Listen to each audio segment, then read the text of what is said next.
There we go. All right, so we should be recording now. Thank you, everyone, for joining us for this week's Franchise Partner Spotlight webinar.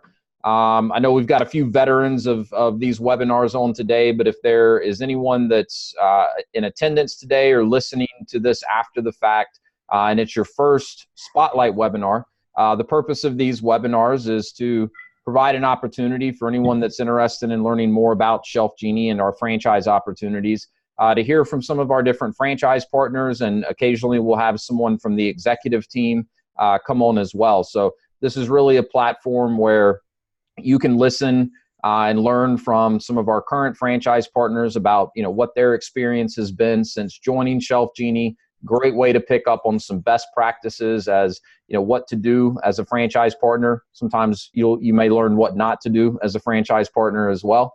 But just another way for you to really gather some information and get a better sense of what we're all about here at ShelfGenie and what the keys to success in our business are. So with that being said, the calls usually go for about an hour. I'll keep everyone on the call except for Brent and myself muted, but we will open it up periodically for questions during the call. There is also a chat box. So if you have a question and would like to submit it through the chat box, you can do that as well. And Keisha, you'll just help me keep an eye on the chat box if any questions come through. But I will unmute everyone periodically. So if you have questions for Brent or would like for him to elaborate on anything that he's talking about, you'll have the opportunity to do so. So with that being said, it's my pleasure this week to introduce everyone to Brent Lueck, who is our franchise partner in Milwaukee, Wisconsin. Or as Brent might say, Wisconsin. Yeah.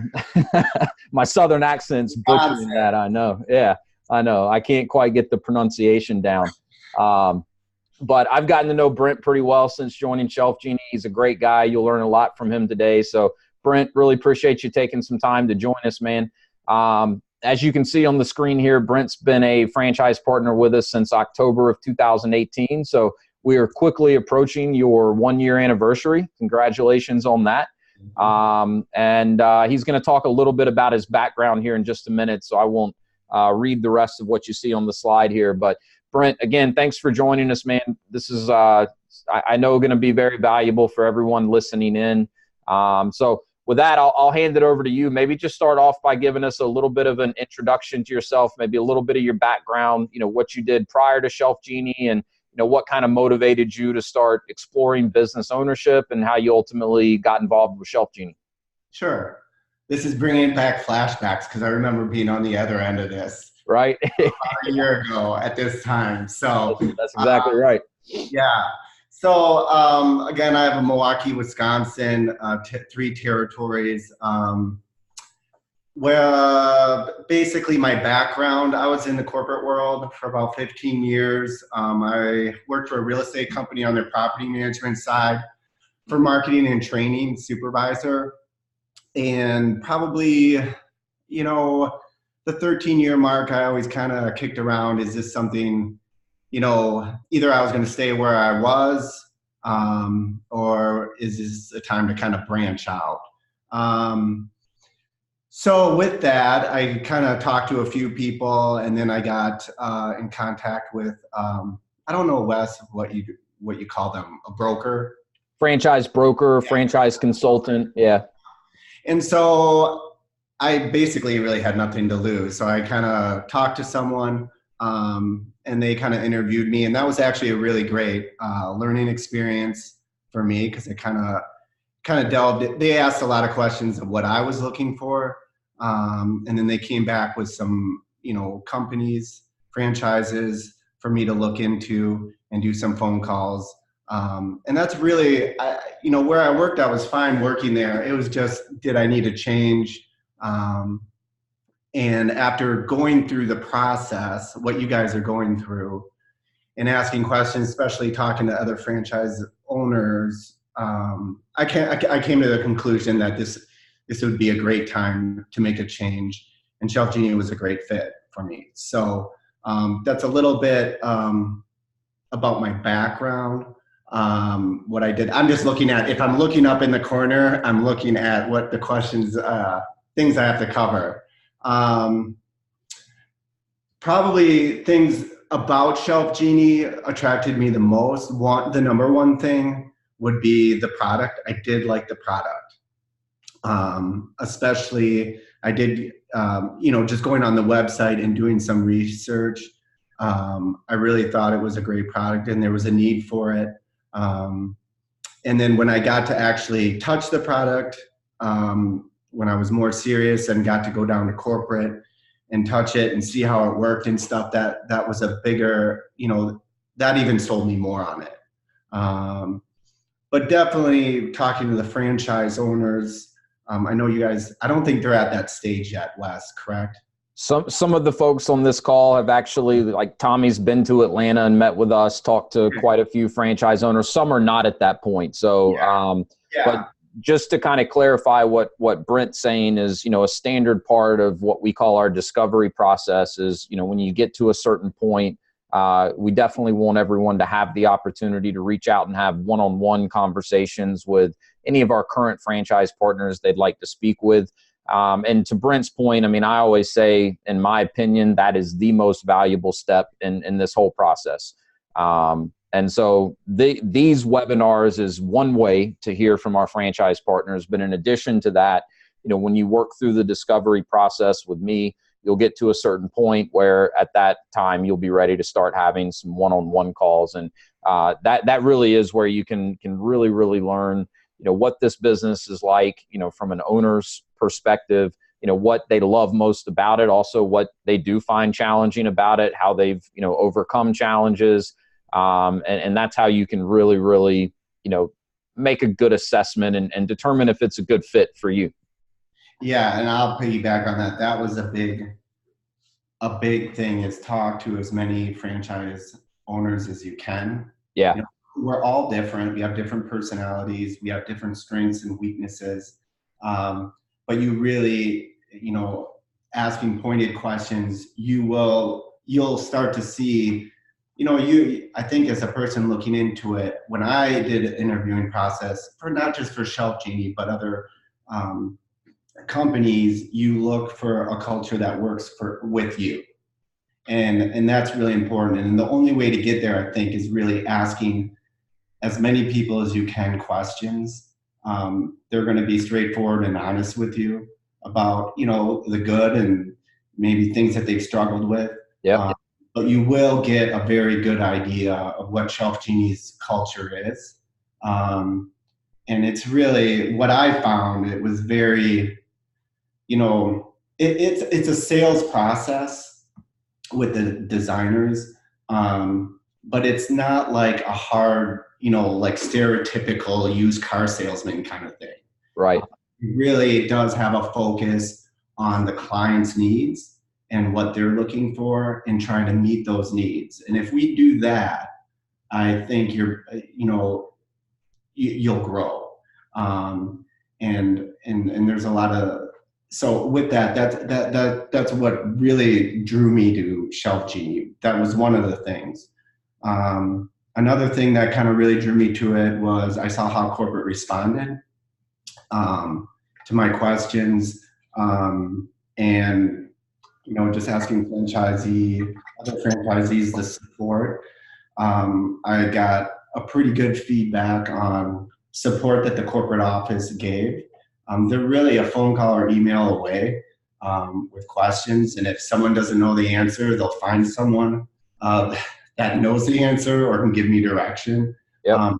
Because I think that's, I always thought, I was asked a question by someone, did you ever think about starting your own business? And I was like, yeah, I thought about it, but I wasn't sure where to go. And that's what drew me to like just franchises in general. They have they have a template, not a rough template. They have a template, and if you follow it, it gives you a really good direction. That's right. And especially this is the first time, I've been on my own, and there's a change. It's a little scary at first, or through it. But it gave me like a direction, and having that support was very, very, very important. Some of the things that are rewarding, I didn't have a storefront. It's not all these fixed costs in the beginning, which I liked, especially the first time going out on my own. Yep. That was really good. It's very service orientated, so that really matched my personality.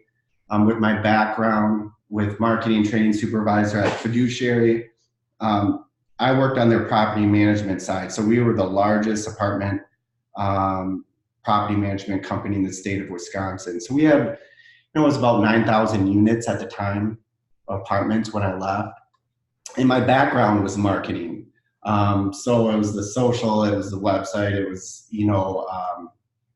a lot of our stuff was digital advertisement. We didn't do much print. And then also I was the training supervisor, which I really liked. So I trained probably 100, 150 people a year.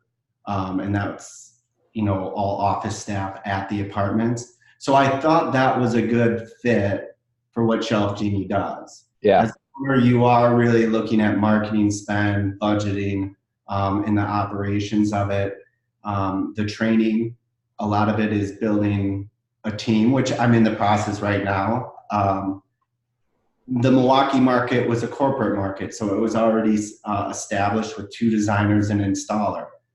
That was a huge advantage. Sure. But now I'm growing the team, and I do like coaching the team and training them and getting us all on the same page. And that part I really like. So it fit my personality. Yep.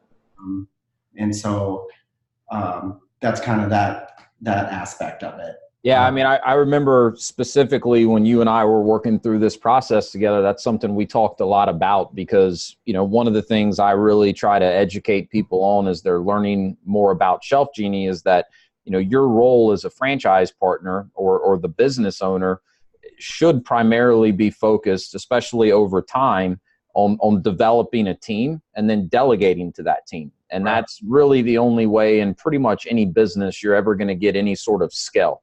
And that's not to say that we don't want our franchise owners to really dive in and learn the various roles of the business, learn the business inside and out. That always will put you in a better position to recruit, train, and mentor and develop a team. But, the long-term goal especially should be to build a team and empower that team. And that's how you're going to be able to continue to grow and scale your business over time. And so I remember us talking quite a bit, Brent, about, your prior experience, training, building teams, and how that could translate very well. And you hit on something earlier that I wanted to kind of circle back to when you were talking a little bit about, just the culture that we have here at ShelfGenie, the other franchise partners. And, you're exactly right. Every franchise owner is a little bit different, right? Every franchise owner has a different personality, a slightly different style, a different approach to how they run their business. And they come from all types of different backgrounds. Like you, we have many franchise owners that ShelfGenie is their first business that they've owned. We have other franchise owners that ShelfGenie is one of multiple businesses that they own and operate. But, with all of them, they bring different backgrounds, different skill sets. So you have a background in marketing. So a lot of what you've learned and implemented in your ShelfGenie business as it pertains to marketing may not be that new to you. Whereas we have other franchise partners that never touched marketing in any of their previous experience. So, those franchise partners may lean on the home office and some of the support they get from a marketing standpoint more than maybe you had to. And then I'm sure you leaned on the home office and other aspects of support more than maybe some other franchise owners do. So, no, that's a good point. Yeah, and you're exactly right. I mean, whether it's ShelfGenie or any other good franchise organization, there should absolutely be a blueprint and a template for, what you need to do to be successful. But I think within that, and this is one of the things I know I really like about ShelfGenie, is that there's still room within the system, right? Within the template, within the blueprint, to put your own style and your own approach to it. Everyone does have different strengths and different skill sets. So it's not so rigid of a process that it's like, you're being dictated exactly how you go about running your business. It's your business at the end of the day. And I think that's one of the things that makes our organization great. And I am slightly biased, right? I work for ShelfGenie. I own a ShelfGenie franchise. So maybe there's a little bit of bias here, but I really think we have a fantastic culture here at ShelfGenie amongst our franchise owners in terms of just the shared learning and how willing every franchise owner is to, talk to other franchise owners, share what they know, share what they've learned, what they're trying, what's working, what's not working. And, my advice to anyone that's considering business ownership through franchising, whether it's ShelfGenie or something totally different, that's a huge part of what you should be evaluating is the culture, that you would be a part of if you decide to join a franchise organization. And I know that's something that Brent already hit on. I just think it's a really good point that I wanted to reiterate. Yeah, and I think too, I did not want to make it sound like you needed a strong marketing background or anything like that. No matter what your strength is, I really think the way that the culture is, if you're a hard working person and put in time, all of it is very, you can learn it. I mean, there's things I learned that I didn't have experience in. Because when you were talking about marketing, Wes, I remember some of the people that were on a call similar to this, they didn't have a marketing background. And that's okay, because it's not really overwhelming, because that ShelfGenie corporate does support you and give you guidance on the areas, because we all have areas where you could say are not weaknesses, but areas you have to catch up on. That's where the culture is really good. Talking to other franchise owners, we go to these annual meetings. Definitely, that's the time you're talking with people and you're getting ideas and brainstorming, and everybody's pretty welcoming with that. So that's a huge aspect of it. And like I said, it's the culture that I really like. Not just for the owners, but also our designers, installers who create that culture for them. And then also the culture, how we treat the client. Yeah. And back to that, because it's such a, I remember reading that book, The Noble Purpose, Wes. Mm-hmm. And that's a book, if you get further along, but it just breaks it down where we're trying to meet the needs of the person.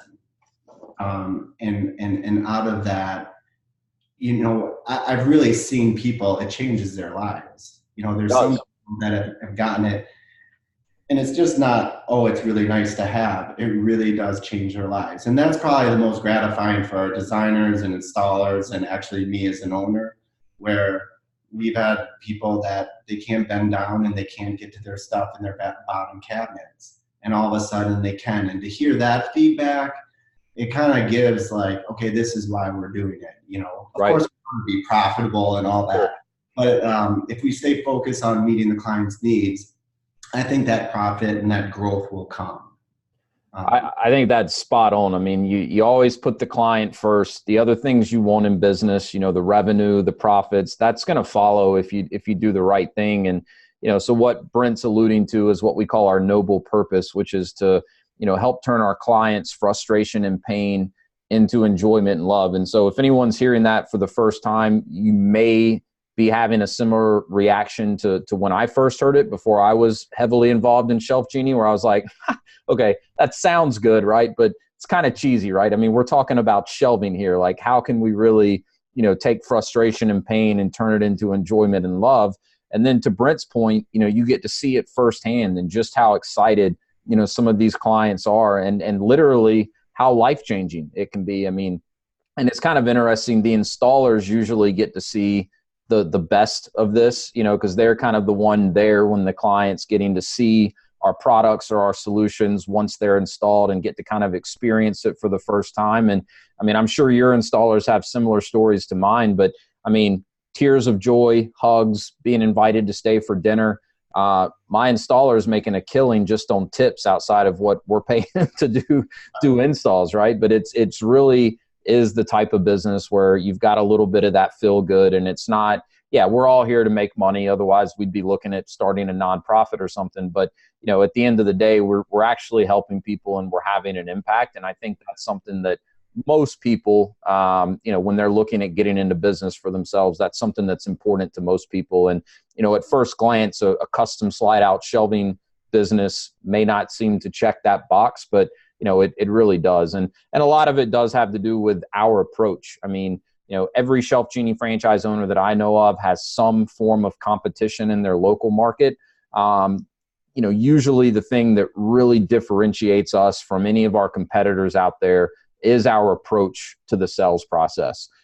It's, the level of customization that we can come in and provide for our clients. And that gives us the flexibility to really be consultative. Instead of coming in and just trying to sell them something for the sake of selling them something, we can come in and we can, ask them, what are the frustrations? What are the pain points? Why did you reach out to us? And then based on what we learn about the client, we can customize a design that meets their specific needs. And I think that's a big part of how we are able to really deliver on that noble purpose. Right. I agree. So you talked, this is good stuff. So really appreciate you sharing all of this. You talked a little bit at the top of the call. So you've got 3 territories. It was a corporate market, meaning, there was a foundation laid, right? We'd been kind of operating this Milwaukee market remotely from the home office in Atlanta. So you had a couple designers and an installer in place.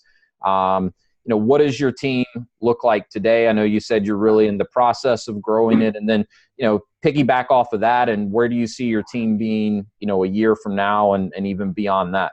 Right. No, that's probably one of the biggest things I think as an owner is like recruiting designers and installers. And that's easy, right? Yeah. Yeah. You know what? It's just patience. It's being patient, because sometimes I'm more of a person like hire the right person. Yeah. And I think you, in the long run, it will save you frustration. And if someone isn't performing well, I would say, I always have this saying, like, free up their future. If it's not working out for them, I like that. It's you got to free up their future and do it quickly. And sometimes that's, it's not the greatest conversation, but they usually know, right. Yep. It's not, for a designer installer, they might get in the process and they find out it's not for them, and that's okay. Right. Yeah. That's okay. I would say for recruiting right now, when I first took on, I had 2 designers and 1 installer. And our installer works really hard. So my installs are pretty covered. I had 2 designers that basically work the Milwaukee area, the city of Milwaukee and the suburbs. But since I have 3 territories, it goes, probably an hour and probably like 2 hours north. Right. Another 2 hours down south, and another hour and a half west of where Milwaukee City is. So I was basically operating off 1 territory. I mean, I would do runs up every once in a while, but now with recruiting designers, what I found successful, and every franchise owner in every market's different, I found successful where my 2 designers right now are professional organizers. Yep. So then Googled professional organizers in the northern cities the main cities I needed coverage, and in the south, and I just emailed them. I mean, they have their webpage. I emailed them. I said, hey, my name is Brent Lueck. I have an opportunity if you're interested. I have 2 designers in Milwaukee, and it works out great for them because they're professional organizers. I think they get it, the culture of like meeting the needs of the client. Yep. So you're not trying to, I can teach skills, personality, and that culture. That's very hard to teach. That's exactly right. So I emailed 2, probably 3 or 4 people. I mean, I tried ZipRecruiter and Craigslist and stuff, but in some markets that works really well. It didn't work that great in my market. Yeah. But when I Googled professional organizers and I emailed them personally and I said, hey, would you want to do a 10-minute call and see if this might be a good fit? It usually works as a synergistic effect on their business. And every one of them I probably did 4 emails, and every one of them got back, and 2 kind of rose to the top. And so I right now I'm finishing up training with those 2 people. Great. That worked really well. Yes, I cannot wait till I can cover everything. Well, I yeah, had because a problem. I had a great demand and not enough coverage, which is a yeah, good problem, but it's hard because you have people calling, that's going right. over and set up appointments. But that worked really well. Um, and those 2 will come on and they're excited, and their personality and who they are, I think is going to be a great fit. I mean, I think they're A's if I had to rank them. Yeah, 2 of them were like C, B, and so I just said hold off for right now. Now I might go back to them, but I sure. want to get these 2 up and running, because I think with recruiting, and you'll hear this from other franchisees, you never, as an owner, you never stop recruiting. Yes. You're always looking, asking around. Just, if you put all your eggs in, if you get a team together and it's going great, things change, and you always want to be having those contacts. So that's what I've found. Now, installers, I'll be honest, I haven't had to hire installers. Yeah. My main installer, we're looking at the idea of hiring someone, and I respect his view because he's been with ShelfGenie for a long time installing. So we might go there, but really, I haven't had as much experience with that. Yeah. I have heard that people have like gotten, teachers or firefighters, handymen. Those have worked really well because they're looking for those those side jobs. But with designers and installers, I mean, the real, I think, benefit for them is, they can make their schedule.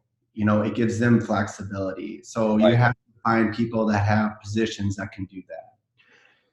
Yeah, I think that's, first of all, I think your approach at, kind of specifically targeting professional organizers is smart. I know that's been a successful approach for many other franchise owners. Interior designers, I think, could fit into that category as well. They've already kind of got a foot in this space. And what I like most about that is, especially if you're setting the right expectations up front, when you're talking to them about coming onto your team, someone like a professional organizer or an interior designer, they're going to be in a good position to actually bring more business to the table for you, right? Because they're likely working with other people already, or have a client base of people already that would likely be very interested in ShelfGenie and the solutions that we provide. So to me, anytime you can build out a sales team that's then capable of bringing more business to the table for you as an owner, that's a beautiful thing.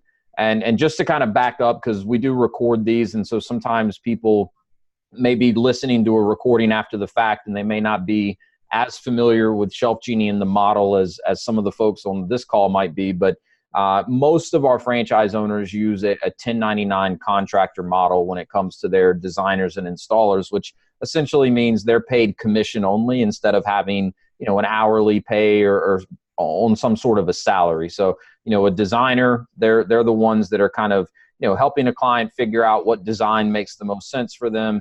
They're selling it. It's a very consultative sales process, like we talked about earlier, but most owners pay them a percentage of a job that they sell as a commission, and that's how they're compensated. And then same thing on the installer side.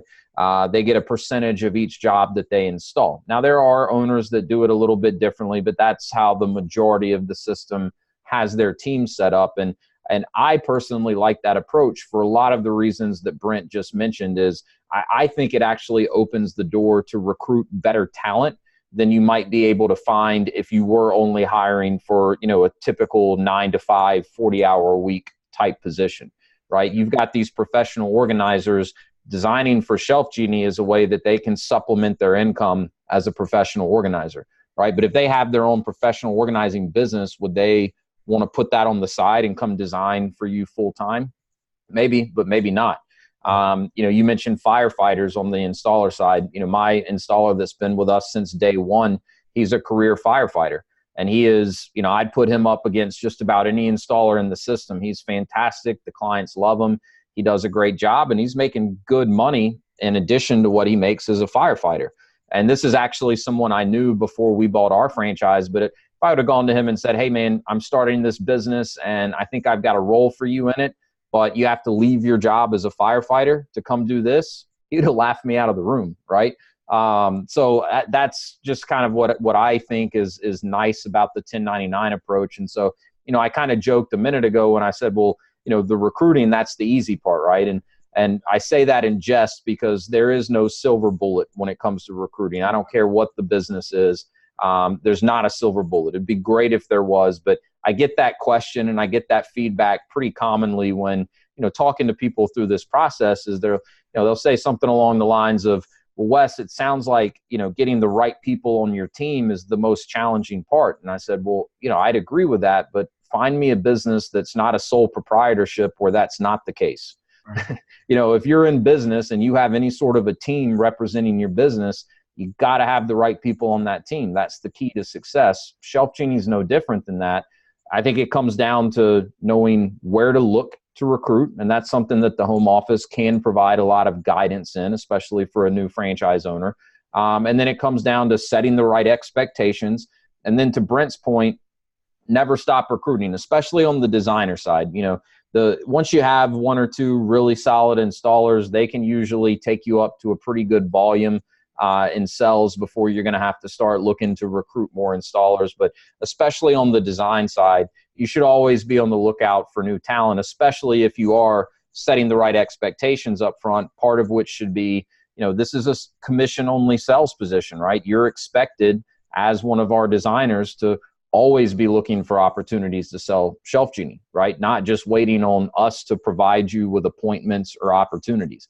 And if you set those expectations and then do like Brent's done and find designers that are in a better position to what we call self-generate or bring up more opportunities to the table, you're building out a sales team that's going to continue producing for you. So sorry, I'm kind of ranting here, but you brought up a lot of really good points that I just wanted to kind of unpack there a little bit.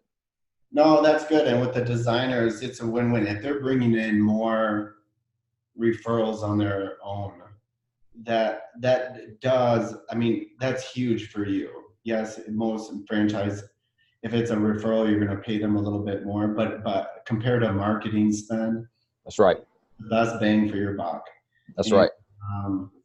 It's real. That's why I like the professional organizers. I know, Wes, you mentioned interior designers. That would probably be the same thing, because both of the people I just hired, they're just finishing up their training now, which I'm very excited about, by the way, if I haven't already said that. So, but the thing is, right away, they even said, well, I got 2 or 3 people I think I could. I'm like, great. And the great thing about that is it's a win-win for them and for me.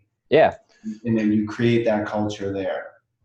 Yeah, because like you said, most owners are more than willing to pay designers more commission if they self-generate the sell. I mean, we pay our designers in our franchise double the commission, right? Yeah. So I pay typically a 10% commission on anything they sell. I will gladly pay them 20% if they self-generate, because I don't have a hard marketing cost associated with getting that designer in the door to run an appointment. So if they self-generate an appointment and they don't sell it, well, we missed an opportunity, and that's not good, but it didn't cost me as the franchise owner anything to get them in the door, right? So if I'm paying them an extra 10% commission to self-generate that sell, I just look at it as I have a 10% marketing cost to acquire that new client.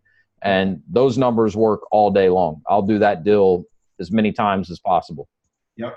So really good stuff here. I do want to quickly kind of just open the lines up and see if anyone has any questions. So I believe I've got everyone unmuted here. So hopefully everyone's getting some really good information from Brent, but if you have any specific questions for him or would like for him to expand on anything that he's talked about, this is a perfect opportunity. So feel free, if anyone has questions, to just jump right in.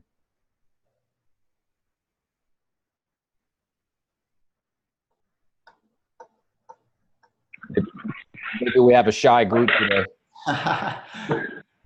Or maybe you've just been so thorough, Brent, there's not even room for any questions. Yeah, my name's Daryl, and I'm out in Southern California. And, I'm just researching this, and this is good information you guys are providing.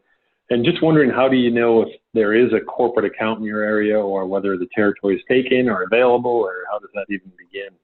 Yeah, Daryl, just reach out to me. I handle all the franchise development for ShelfGenie. You should have gotten an email from me somewhere along the way, but I can make sure that Keisha gets with you after the call, and we have all your contact information. I can tell you we do have a lot of territory open throughout California. We do have a couple franchises in Southern California, but my guess would be there's open territory in your area. So we can definitely connect offline. And part of the process, so we do have a step-by-step process that anyone, like yourself that's interested in learning more can follow. And the whole goal of this process is to just have a methodical, transparent way that you can learn everything you need to learn about ShelfGenie and determine if it's a good fit, right? We're not in the business of trying to convince anyone that ShelfGenie is the right business for you.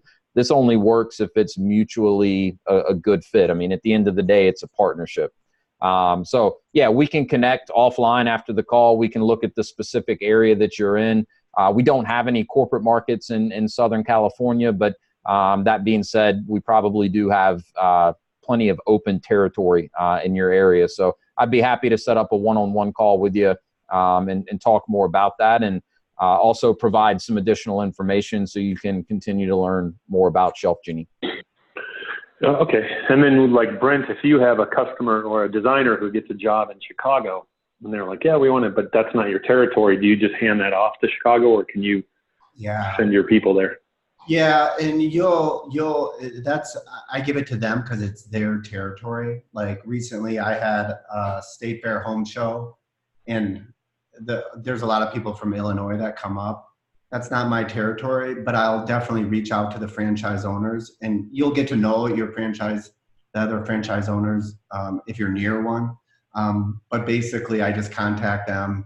This person would like to set up an appointment. They saw us at the Wisconsin State Fair, and I would pass it along to them. Yeah, and so to piggyback off of that, there's really two scenarios, Daryl, that could kind of play out. Like Brent said, if you get a lead and that lead lives in a territory that another franchise owner owns, then that referral should go to the franchise owner that has that territory, because we do have what we call protected territories. But that being said, I mean, and we at the home office normally leave it up to the franchise owners to kind of work this out amongst themselves. And, there's never any issues that I'm aware of. But, what a lot of times they'll do is say, hey, look, I was exhibiting at this home show. Someone from your market came. They want more information on ShelfGenie. Here's the referral. A lot of times they'll agree on like a referral fee if that lead ends up buying from the other franchise owner. So, I mean, what we do, my wife and I own a franchise in coastal North and South Carolina. We've got franchisees around us. If I send them a referral, I ask for 20% of what they buy if they buy. And that guarantees them a 5 ROI on the sell. So they're making money, and then I'm getting, made whole for essentially putting in the effort that led to, sending a referral their way. So, that's usually something that owners work out amongst themselves. That's not like a written in stone rule, but hopefully that clarifies a little bit. The flip side of that is if you get a lead outside of the territory that you own, but nobody else owns it, and in that case, you are free to go and work that and make the sell if that transpires. And what about the installers? Is it all local laws in terms of whether they have to be licensed contractors and stuff, or is it? Yeah. Or is the work so non-invasive it might not even qualify? So I'll tell you, in most states, it is the latter of what you just said. I mean, we're not, carpenters. We're essentially removing static shelving and putting in our custom glide out shelving.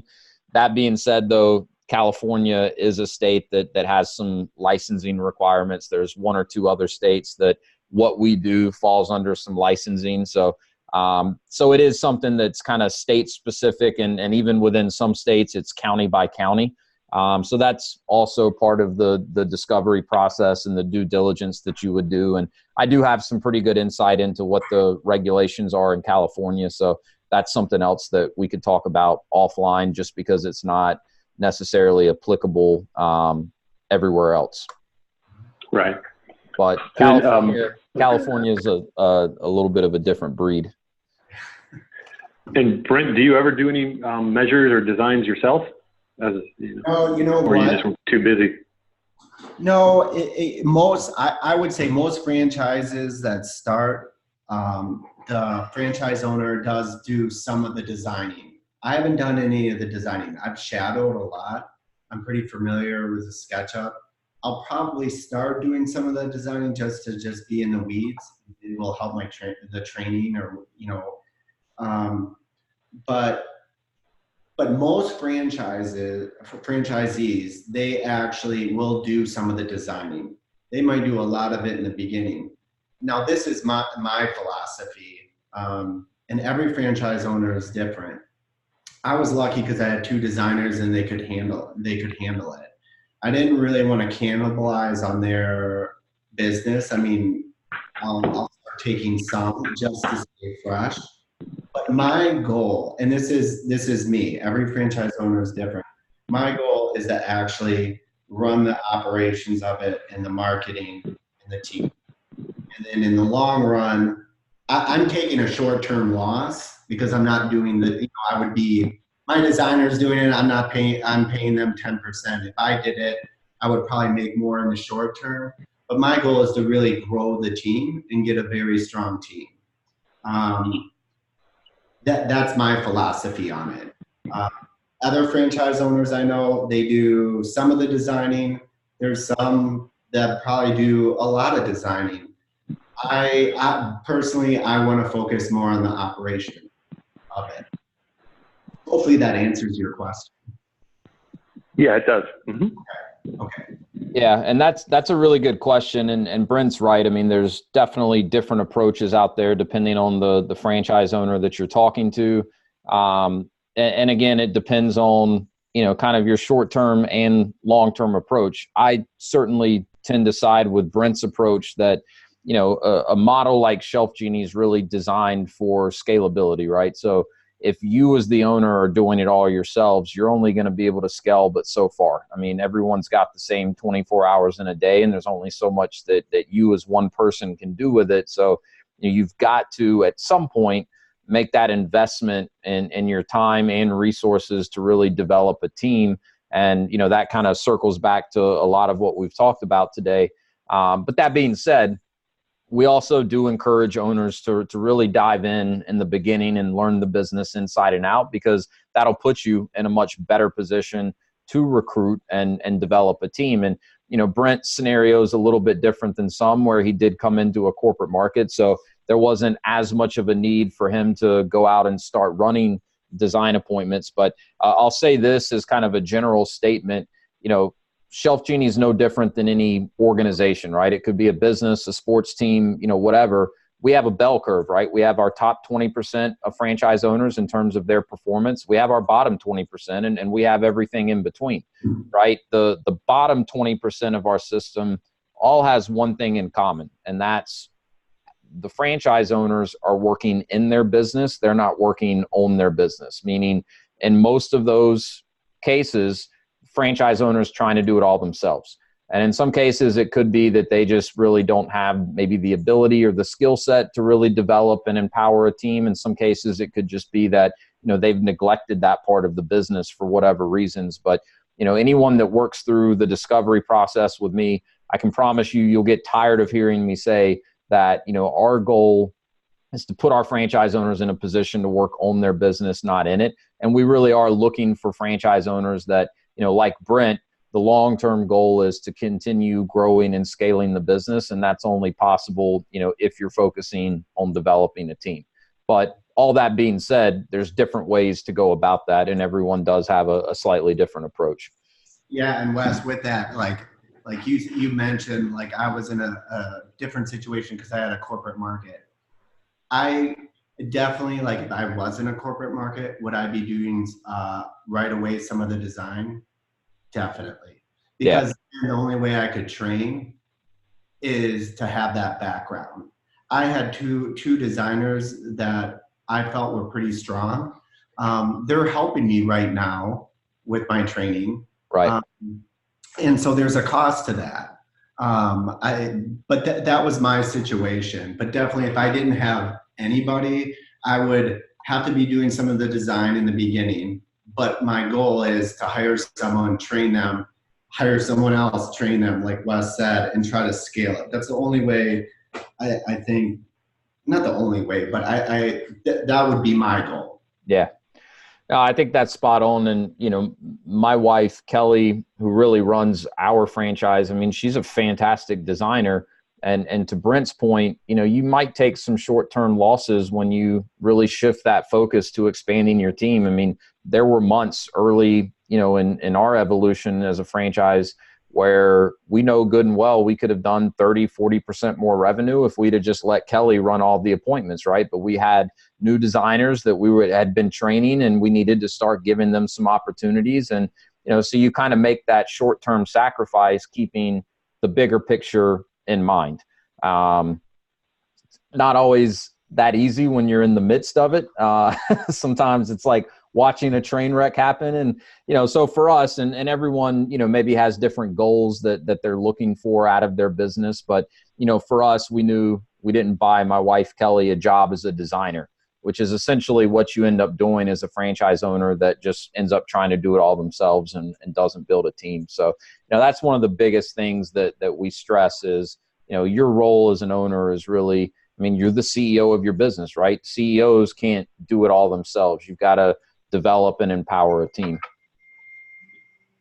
So those are really good questions, Daryl, and hopefully some of that helps. And again, you know, I'll be more than happy to connect with you offline and set up a one-on-one call so, you know, we can really dive into some more details with some of this. So we've got about 10 minutes before the top of the hour. Any other questions for Brent? If not, any of those that know me, you know, I can definitely fill up another 10 minutes worth of talking time. But any questions for Brent before we have to let him go today?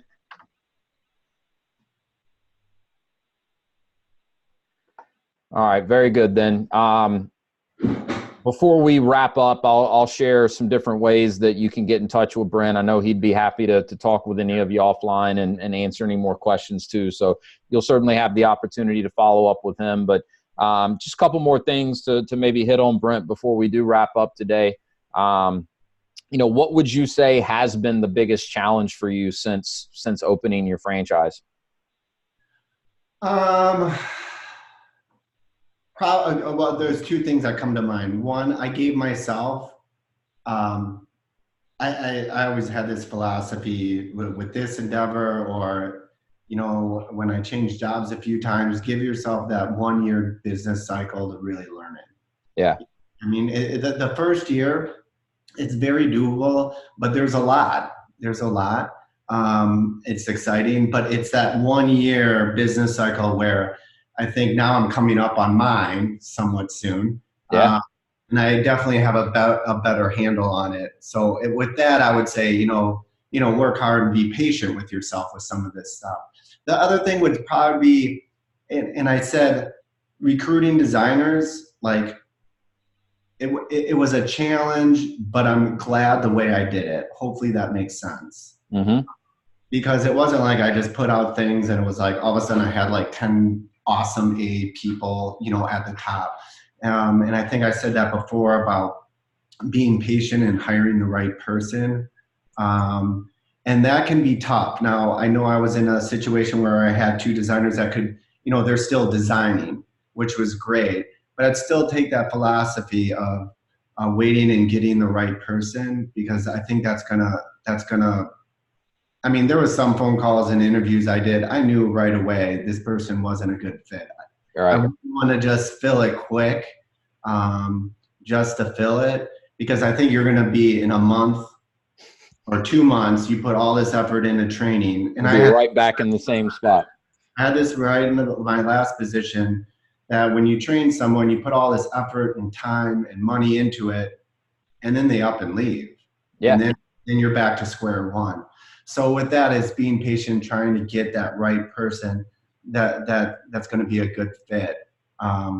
Well, and then if you do bring someone on that doesn't turn out to be a good fit, you know, fire fast. And I love how you put it earlier, where you said, you know, look at it as you're freeing up their future, right? Because if it's not a good fit, like, they've probably already realized it, and chances are they're going to go find something that is a better fit. They're going to be more successful, and then it puts you in a position where you can focus on building. And I think one of the best things about a model like ours is, because we've talked a lot about recruiting.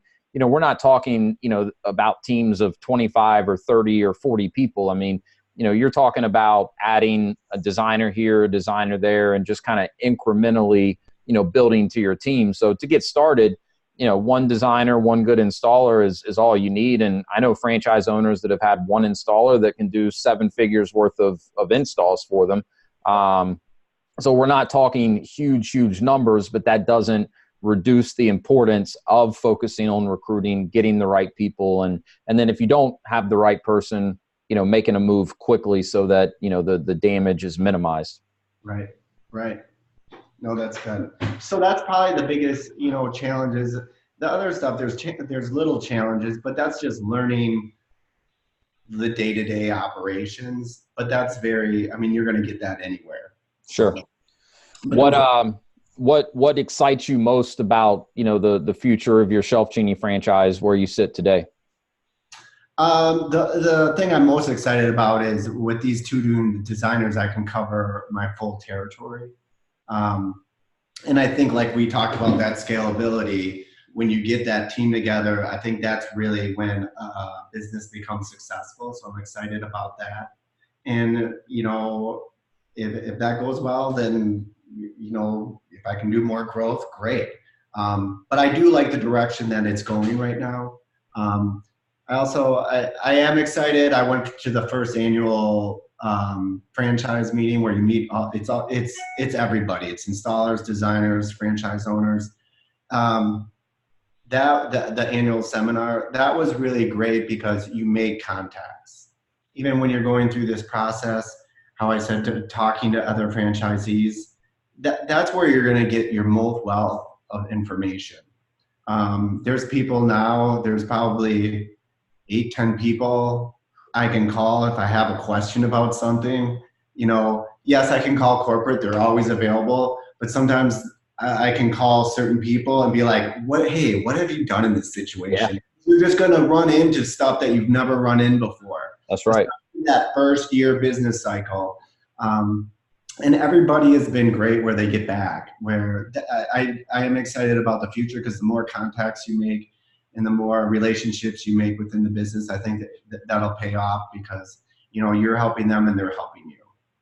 Yeah, that's a huge point, I think. And I know something that I try to stress and really encourage, all of our incoming franchise owners is, yes, of course, the home office is there for you. It's our role to support franchise partners. The only way we're successful is if we have successful franchise partners. But in addition to that, you have this massive resource of other franchise owners that, when you're a brand new franchise owner, they all have more experience than you do, right? So take advantage of that. Tap into that network, develop relationships. We've already talked about the culture. People are willing to help, but you've got to be proactive as a new franchise owner to reach out and to develop those relationships. And, it's really kind of cool. Like Brent and I are actually on a power team together. We meet once a month on a conference call just like this. And it's a group of franchise owners that are all, year to year and a half in, somewhere in that range. And, the purpose of the call is just that.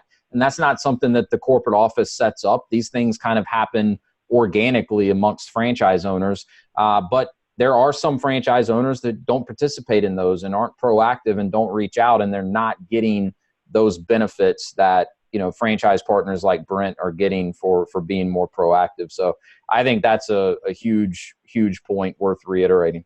And my thing is, if the more relationships you have and the more, I always say, ask a lot of questions. Ask a lot of questions all the time. Because if I figured, if I can avoid a mistake that someone else has made and they do it a little bit, like, that just saves me time and money. Absolutely.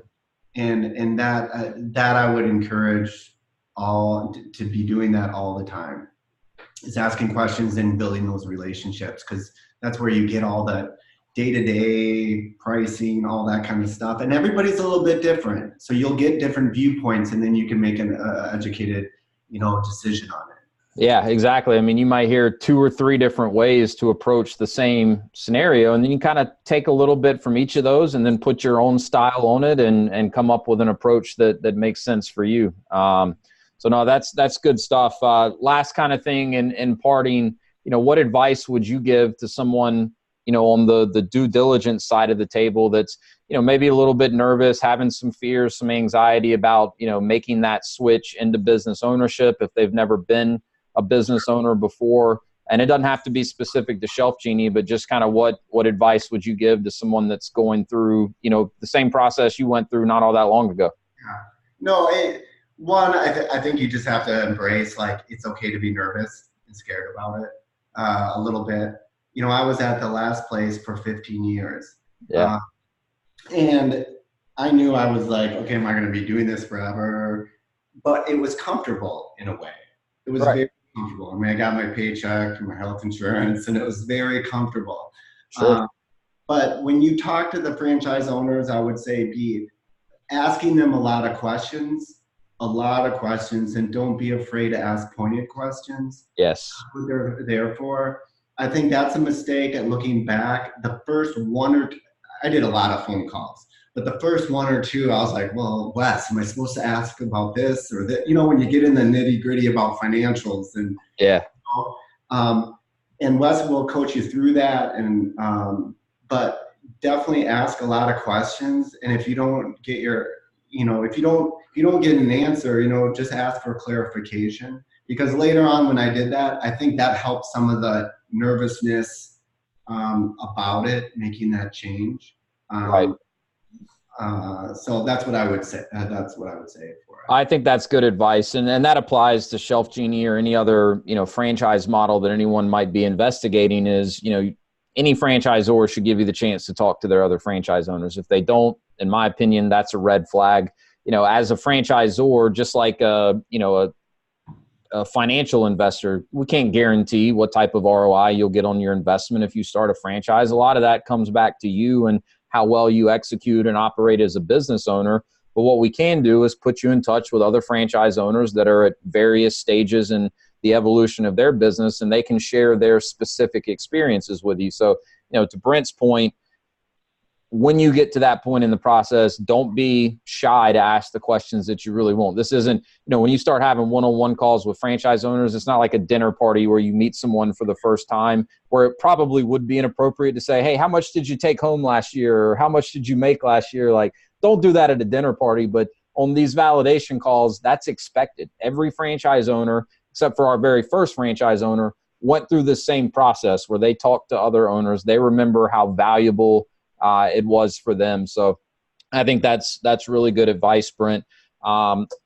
Thanks again. I know we got to let you go, so I really appreciate you taking time out of your schedule, man, to do this with us. I have no doubt everybody that, joined in today or that will listen to this after the fact got a ton of value from it.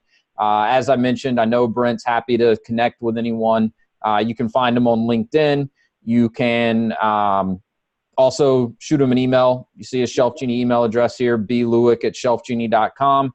And again, for those that may not be far enough along in the process to start doing the one-on-one validation calls, that is a standard step in the process. You'll have that opportunity at some point. So again, thanks so much, Brent. Really appreciate it, man. Hope you have a great Thanks a lot, and everybody, good luck. Good luck, and it was nice talking to y'all. Yeah. Right, thank you. Yep.